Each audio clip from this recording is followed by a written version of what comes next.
bahwa Polri yang akan di fit and proper test itu sudah melobi dulu ya. Iya. Ketika Presiden menunjukkan satu orang calon, kenapa harus melalui fit and proper test DPR? Mau mengakhiri jabatannya, beliau diangkat menjadi Kadipropam oleh pengangkatan Pak Tito pun ya, ketika menjadi Kapolri oleh Pak Jokowi itu juga mau menerabas berapa 5 generasi. iya ya.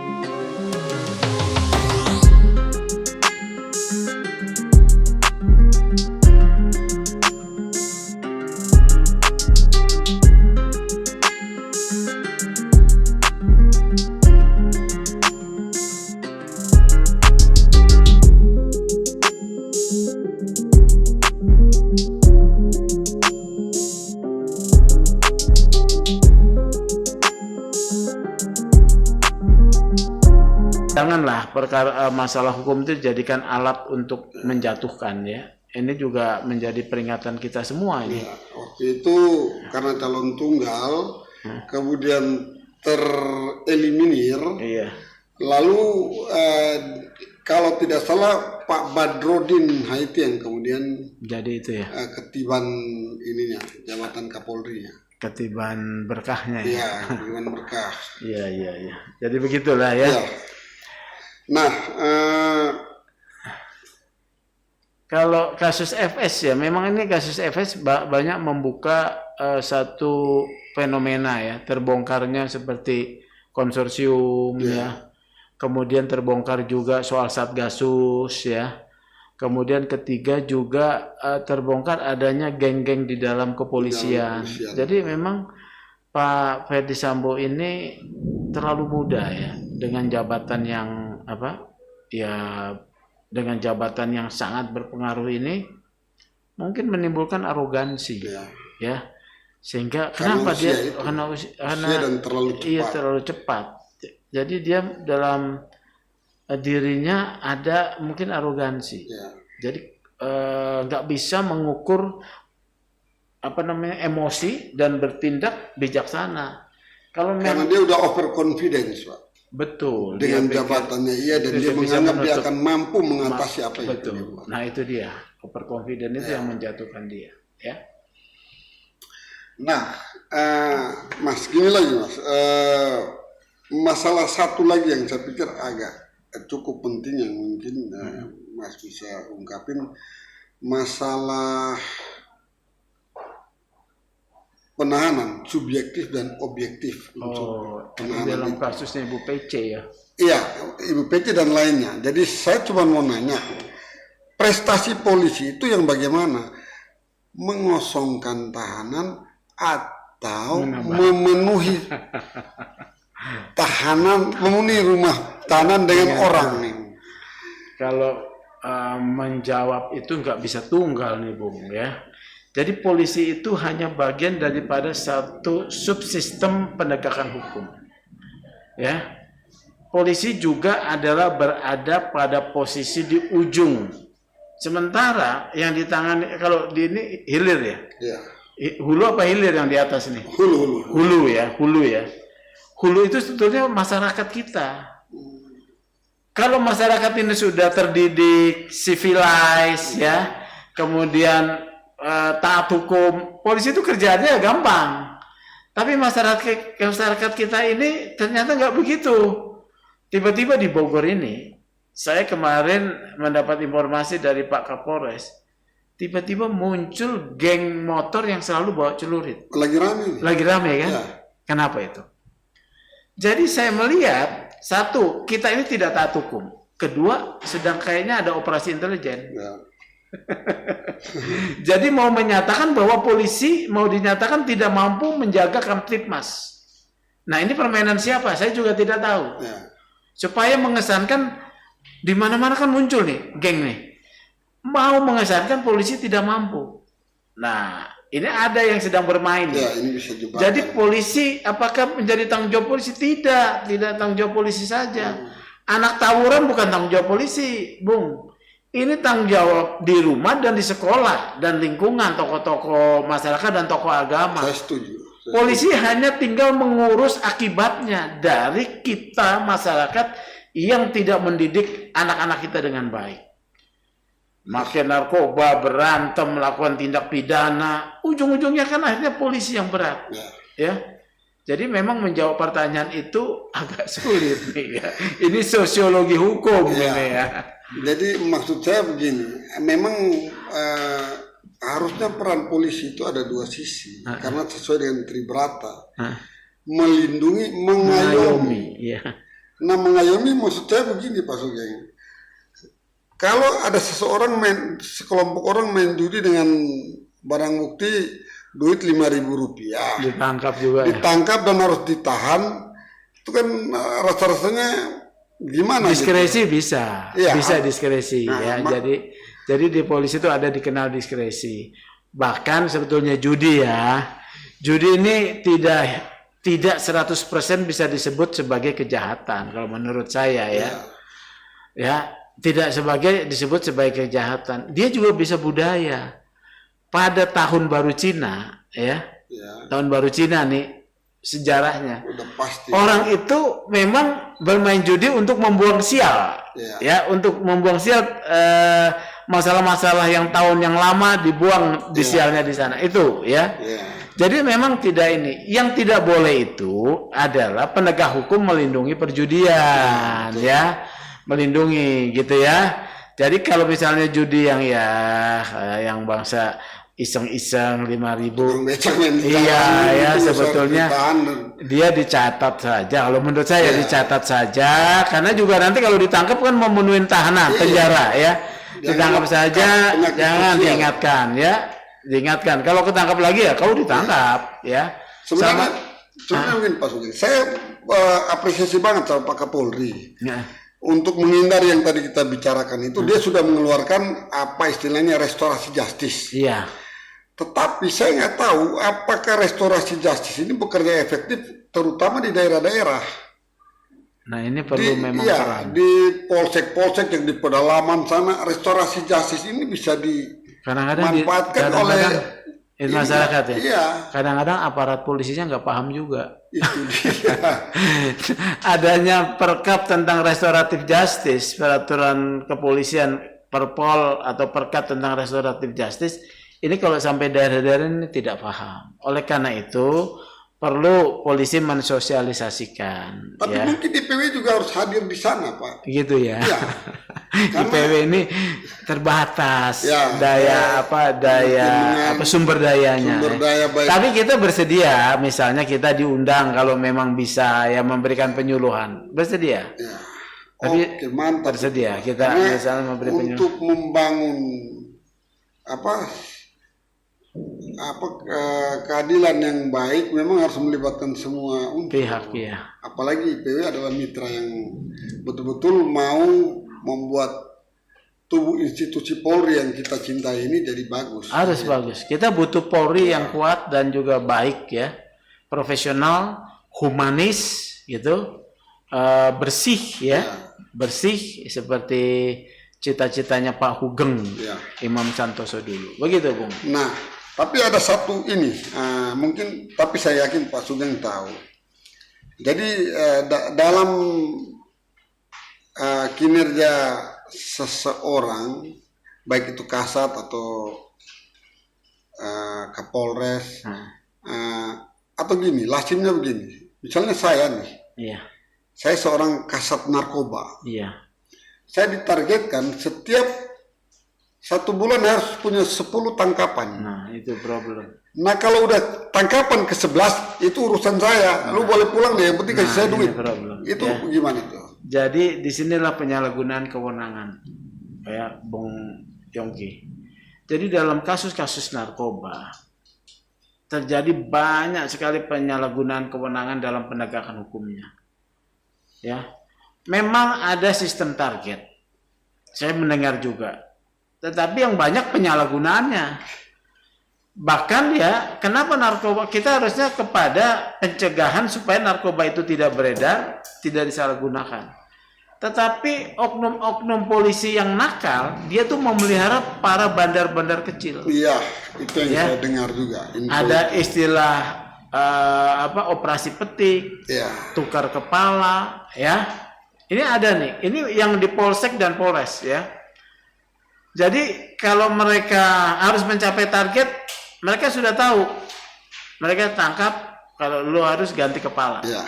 Jadi ada penyalahguna seakan-akan beli nanti ditangkap. Nanti disortir lagi yang ditangkap nih. Kalau ini punya uang 86. Ya. Tapi karena target dia harus ada, katakanlah di tingkat polsek itu 5 perkara dalam 1 bulan misalnya ya, maka dicari 5 orang yang tidak punya uang yang harus dinaikkan, iya, supaya terpenuhi prestasinya. Padahal yang ditangkap misalnya 20 kasus, yang 15 86. Dan itulah yang membuat kejahatan narkoba Binjai lah terjadi di Binjai, ya. tersorot CCTV. Coba kalau nggak tersorot CCTV, masa bandarnya ngasih itu barang, orang itu diterima, kemudian polisi datang, bandarnya masih penjualnya masih ada di situ, tidak ditangkap. Wah, ngeri ini ngeri ya. Yang terjadi kemudian Kapolres Bandara Soekarno-Hatta ditangkap. Tetapi kasusnya tidak jelas. Dia harusnya dikenakan kasus korupsi. Oh, yang kemarin. Dia hanya dipecat dengan tidak dengan hormat karena menerima duit 300.000 US dollar dan 226 sekian US Singapore. Gede itu. Gede, itu sekitar hampir 45 miliar. 7 miliar. 7 miliar Bung Yongki. Ngeri itu. Ya, jadi narkoba ini menurut saya memang enggak akan pernah selesai ya, karena di sana beredar duit banyak, tapi mengungkap narkoba ngeri-ngeri sedap. Ngeri-ngeri sedap. Karena jaringannya ini jaringan bisa berbuat yang melakukan pelanggaran hukum bahkan menghilangkan nyawa. Ya, itu udah biasa itu. Biasa ya. Aduh, ngeri saya juga ini. Apalagi kalau udah di tingkat kartel ini kan menjelajah seluruh dunia kan. Saya nggak tahu juga, tapi mungkin di Indonesia pun kartel udah sampai, udah masuk. Ada kemarin kan ada tuh 6 ditemukan 60 kilo heroin di satu pulau dalam bentuk karungan, ditemukan nelayan. Kemudian operasi kapal TNI Angkatan Laut menangkap 6 kuintal. Minta damai oleh kolonel laut ini tidak mau damai, dia serahkan proses hukum. Ya. Tapi kemudian mati itu kolonel lautnya. Tapi bukan, sudah dijelaskan mati karena sakit. Mati biasa ya. Mati biasa, bukan karena itu ya. Balas dendam. Jadi pintu kita Indonesia yang luas ini adalah pintu yang sangat terbuka buat masuknya barang-barang. Sangat terbuka, Pak. Iya, laut yang terbuka itu, pantai-pantai kita. Jadi sebetulnya kita harus meminta pertanggungjawaban pemerintah, dalam hal ini aparat keamanan termasuk TNI dan Polri, untuk menjaga pintu gerbang laut kita, pantai-pantai kita dari infiltrasi narkoba. Terutama daerah terluar. Iya. Itu kalau udah masuk kan gampang banget. Gampang, pakai nelayan-nelayan dimasukkannya ya. Ini tanggung jawab negara nih. Ya, seperti nelayan yang kemarin ditangkap itu karena ada narkoba itu. Saya juga waktu menemukan dia ngambil sedikit, serahkan sebagian. Bayangin jadi aja, ngeri ya. Dari BNN, kemudian Polri, TNI, Angkatan Laut, ini harus bahu-membahu untuk bisa mengungkap ini. Sekarang begini, Mas, situasi kita sampai sekarang ini, terutama kemarin peristiwa Kanjuruhan di Malang itu, bahkan sampai ke dunia internasional, itu kalau kita nonton Liga Champion, itu supporter ada satu klub namanya Bayern Munchen. Dia menulis spanduk dan mengecam. Oh iya, sedih kita ya. Kepolisian Indonesia. 100 killed by the police. Iya, jadi polisi dianggap sebagai pembunuh. Itu kita miris banget tuh lihatnya kan. Ini problemnya di mana sebetulnya? Ya. Problemnya profesionalisme, Bung. Ya. Jadi aparat polisi di bawah itu entah pendidikannya kurang, ya. Entah pengawasan melekatnya kurang, jadi profesionalismenya memang menjadi problem. Yang saya dengar, yang jaga di stadion itu adalah polisi yang baru lulus. Kalau Benar nggak begitu saya tidak tahu, tetapi bisa saja. Ya, saya belum mendapat informasi itu, tetapi bisa saja. Tapi sebetulnya polisi di bawah ini perintahnya atasan. Atasan ini tentu perwira, Ya. ya. Perwira ini harusnya memiliki kecakapan, ya. Kita nggak perlu bicara regulasi. Kalau regulasi sudah jelas bahwa di dalam stadion dilarang dibawa senjata api dan alat pengurai massa, yaitu gas air mata. Itu udah dilarang, ya. Masalahnya Panpel tidak mensosialisasikan. Yang kedua, kalau tidak disosialisasikan, itu juga kita harus bisa berpikir cerdas, yaitu komandan kesatuan lapangan. Kalau di dalam ruangan ini dilempar gas air mata, itu gas air mata bisa pecah nggak? Iya. Di ruang udara kan tidak bisa. Iya, betul. Kita akan tercekik mati. Itu satu pertimbangan yang logis sebetulnya, ya. Harusnya dia punya intelijensi tinggi cukup untuk mengimprovisasi keadaan itu. Yang kedua, ada standar operasi prosedur tentang penggunaan kekuatan di dalam tugas kepolisian. Kekuatan fisik, kekuatan senjata api, dan juga alat pengurai. Kalau belum ada serangan, itu tidak boleh digunakan. Kan itu tidak ada serangan. Mereka cuma lari-lari di tengah lapangan, tidak ada serangan. Karena memang nggak ada musuh. Nggak ada musuh. Siapa musuhnya? Orang pemain Persebaya sudah diamankan. Mereka tidak mau memukul juga pemain Arema. Betul. Ini sebetulnya satu cara berpikir logis yang harus diajarkan, ya. Tapi sudah terjadi. Ini bisa menjadi satu pelajaran berharga. Ya, pelajaran buat kita aja lah, karena kenapa sampai harus mati hanya karena untuk menonton bola? Itu kan konyol. Panpelnya tapi sudah jadi tersangka. Karena kalau pintunya dibuka juga mungkin tidak, ya. Pintu tidak terbuka. Jadi ini accident, ya. Saya juga sedih. Dan ini menjadi pelajaran berharga. Duka itu, Pak. Duka nasional, duka dunia juga. Nah, situasi polisi sekarang ini betul-betul namanya lagi terpuruk. Bahkan ada istilah-istilah yang sebagai bentuk perlawanan dari masyarakat terhadap ketidaksukaan mereka terhadap polisi. Misalnya malas lapor polisi. Iya, percuma lapor polisi. Iya, betul. No viral, no justice. Iya. No viral, no justice. Jadi seakan-akan polisinya yang mau bekerja kalau memang ada tekanan yang luar biasa dari publik. Nah, IPW pernah merespon ini atau memberikan saran ke kepolisian atau enggak dalam situasi seperti ini? Justru banyak memberikan satu masukan, ya, dan juga kritik. Tahun 2021, ya, kami melihat kinerja Polri sangat tinggi. Tingkat kepuasan publik pada Polri 82%, tertinggi itu. Iya, betul. Ya, bahkan mengalahkan KPK, ya, Kejaksaan, ya, 2021. Iya, betul. Tapi kemudian 2022 apalagi kasus FS dan Kanjuruhan ini terpuruk, ya.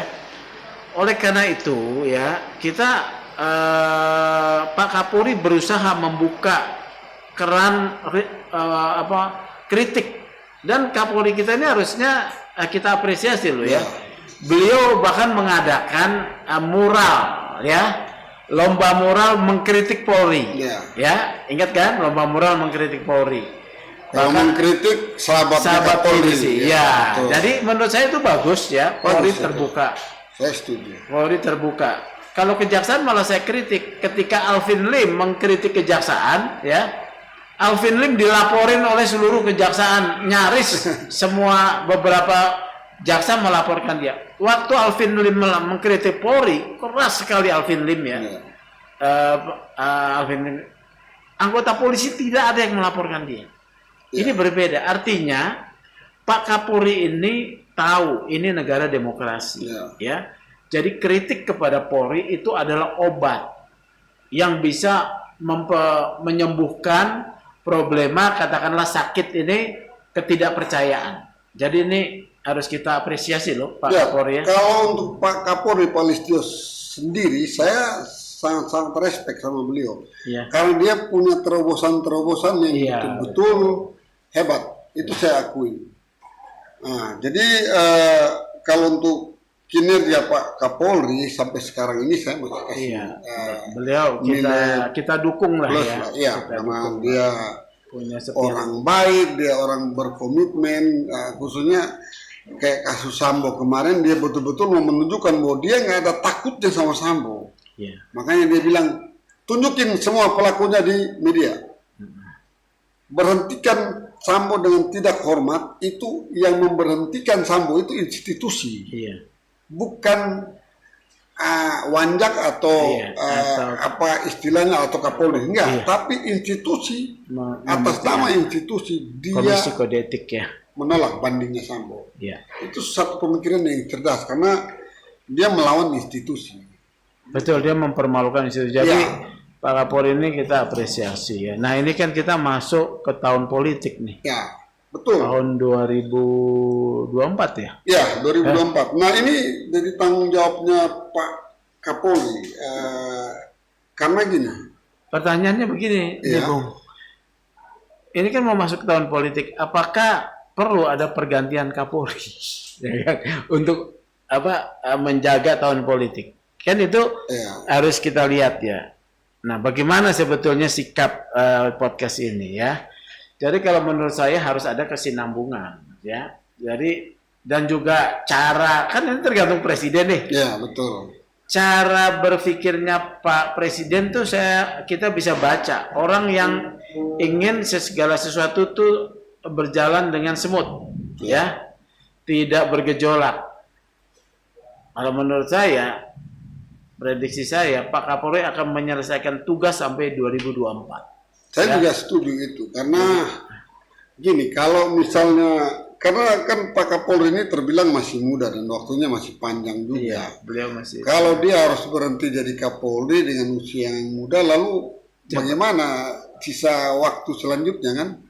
Ya bisa sebagai menteri bisa. Iya, berarti kan dia harus pensiun dini dari bisa. Tapi tentu ini Polri. Beliau memasuki masa kita harus mendukung satu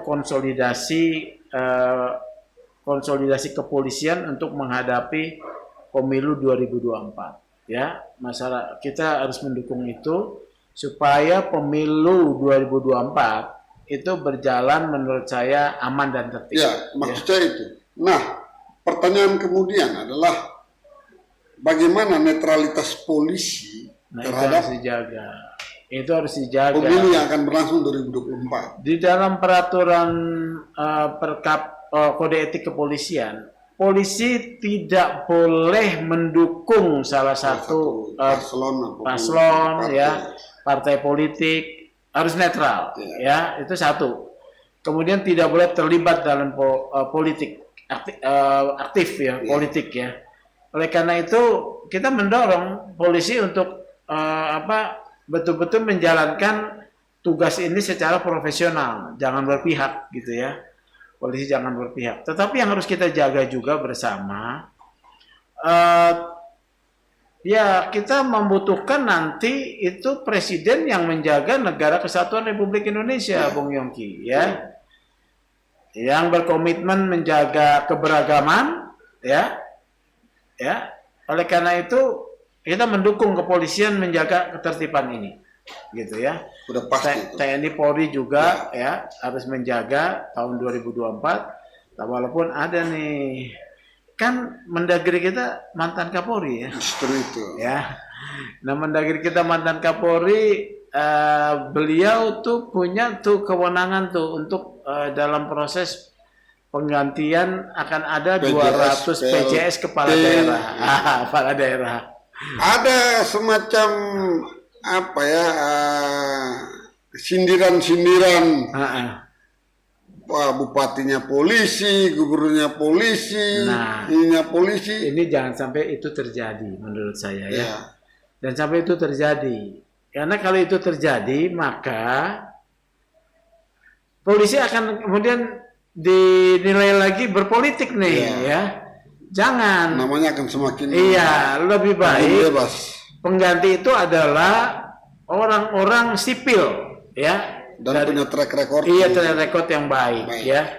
orang-orang sipil yang punya track record yang baik. Janganlah pejabat polisi. Ya, Nanti saya akan setuju jadi juga. masalah lagi ya. Akan dipersoalkan lagi oleh Karena masyarakat. itu sangat rentan sih. Iya. Masalah kekuasaan, masalah jabatan ini. Iya. Jadi Betul. begitu. Apalagi Pak Mendagri ini mantan Kapolri, ya kan. Jadi ini kita ingatkan nih Polri, hati-hati dalam penempatan PJS kepala daerah, ya.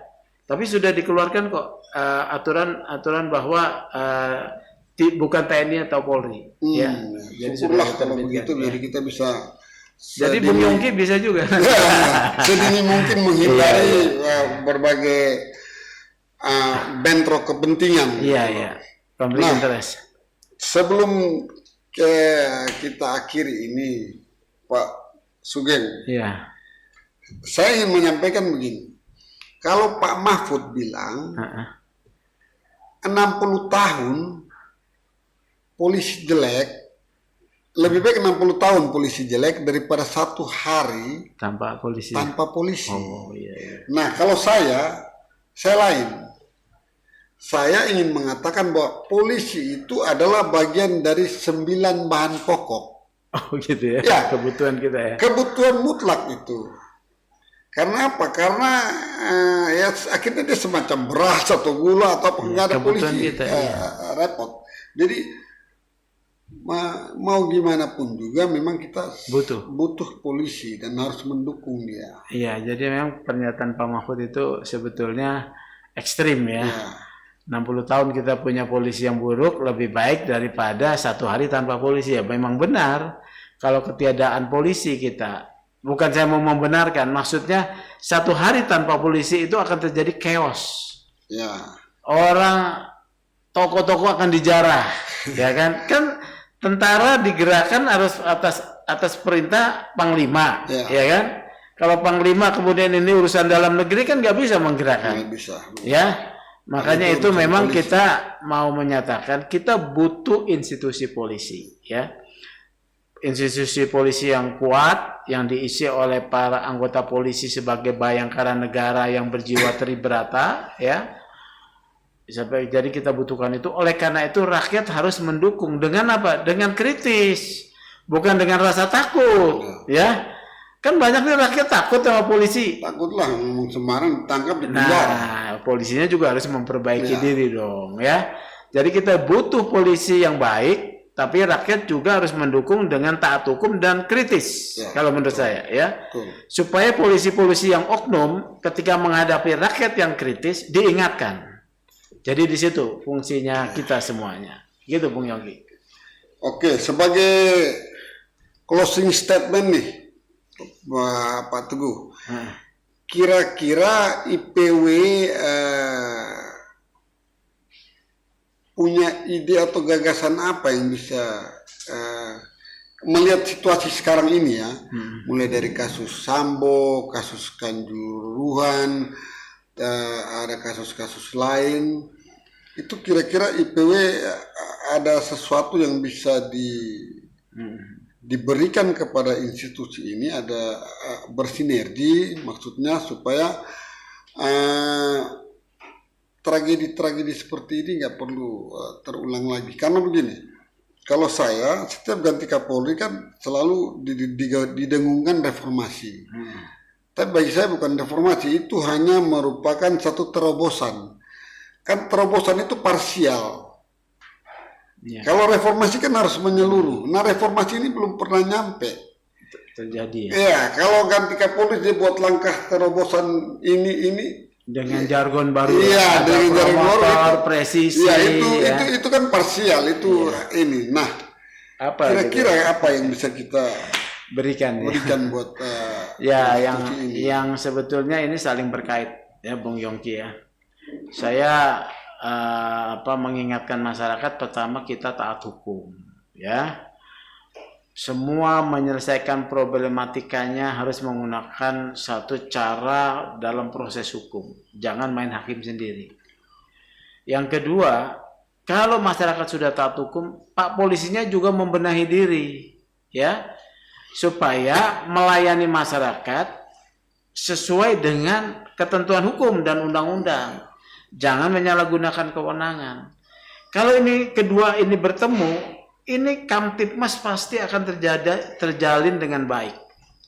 Ini pasti.